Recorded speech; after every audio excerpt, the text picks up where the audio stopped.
Assalamualaikum warahmatullahi wabarakatuh. Nama saya Muhammad Faiz Rudi Susanto dari kelas 11 MIPA 2 nomor absen 20. Di sini saya akan menjelaskan tentang siklus menstruasi. Yang pertama yaitu pengertian menstruasi. Menstruasi merupakan proses pembersihan rahim terhadap pembuluh darah, kelenjar-kelenjar, dan sel-sel yang tidak terpakai karena tidak adanya pembuahan atau kehamilan. Proses menstruasi adalah peluruhan dinding rahim atau endometrium yang disertai dengan terjadinya pendarahan. Menstruasi merupakan hal yang alamiah bagi wanita yang sehat dan akan terjadi setelah seorang wanita telah tumbuh menjadi dewasa. Seorang wanita dewasa yang sehat dan normal akan mengalami 4 tahapan siklus menstruasi setiap periodenya. Seiring masa menstruasi disebut sebagai masa haid. Siklus haid yang normal berkisar antara 28 sampai 29 hari. Namun, masa menstruasi bervariasi bagi setiap wanita. Hampir 90% wanita memiliki siklus haid 25 sampai dengan 35 hari, sekitar 10% sampai 15% yang memiliki siklus haid 28 hari, dan beberapa wanita memiliki siklus yang tidak teratur atau kondisi haid yang tidak teratur dapat menjadi indikasi adanya masalah kesuburan. Pada umumnya, lama masa menstruasi berlangsung selama 3 sampai dengan 7 hari. Yang kedua yaitu perubahan bagian sistem reproduksi wanita pada saat siklus menstruasi berlangsung. Dalam sistem reproduksi wanita, terdapat ovarium yang dapat menghasilkan ovum. Ovum terbungkus dalam kantung cairan atau yang disebut sebagai folikel.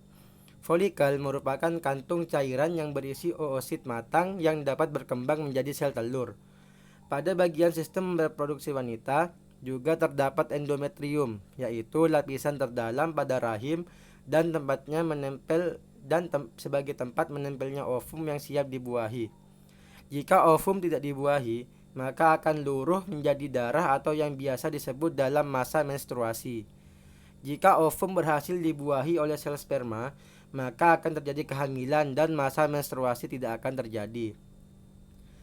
Terdapat beberapa hormon yang mempengaruhi terjadinya menstruasi, yaitu hormon GnRH atau gonadotropin releasing hormone, FSH, follicle stimulating hormone, dan LH, luteinizing hormone, estrogen dan progesteron.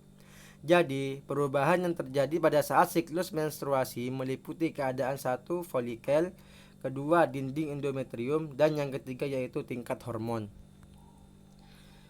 Selanjutnya yaitu 4 tahapan siklus menstruasi. Siklus menstruasi terjadi dalam 4 tahapan, yaitu 1. Fase pendarahan atau menstruasi. Kedua, fase folikuler atau praovulasi. Ketiga, fase ovulasi. Dan yang terakhir yaitu fase luteal atau pasca ovulasi. Hari pertama pada fase menstruasi dihitung sebagai hari pertama siklus. Pada umumnya, selang waktu fase menstruasi adalah hari 1 sampai ke 5. Kemudian berlanjut ke siklus kedua yang biasanya berlangsung hari ke-6 sampai ke-13. Selanjutnya ke fase ovulasi, yaitu pada hari 14 terhitung dari hari pertama keluarnya darah menstruasi.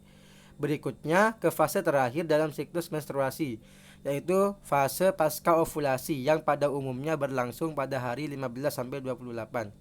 Untuk penjelasan lebih lanjut tentang tahapan menstruasi akan dijelaskan di slide selanjutnya. Tahap yang pertama yaitu fase menstruasi atau pendarahan.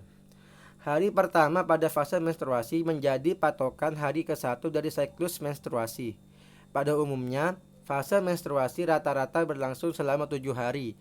Ada yang mengalami kurang dari 7 hari dan ada pula yang mengalami lebih dari 7 hari, tetapi kurang dari 15 hari. Fase menstruasi terjadi jika sel ovum tidak dibuahi oleh sel sperma. Keadaan yang terjadi pada fase menstruasi adalah produksi hormon estrogen dan progesteron terhenti yang menyebabkan peluruhan dinding endometrium sehingga terjadi pendarahan atau yang kita kenal sebagai masa menstruasi. Jadi, darah yang didapati wanita dewasa pada saat menstruasi terjadi akibat peluruhan dinding endometrium. Saat terjadi peluruhan dinding endometrium, ada sebuah lapisan dasar di balik lapisan yang terkikis. Kemudian akan membentuk lagi sebuah lapisan dinding baru di dalam rahim dan menebalkan dinding tersebut selama bulan berikutnya. Kondisi folikel pada masa menstruasi berupa folikel primer yang akan berkembang dan masuk ke siklus selanjutnya. Proses ini akan diulang terus setiap bulannya di dalam rahim sehingga masa menopause dan jika tidak terjadi kehamilan.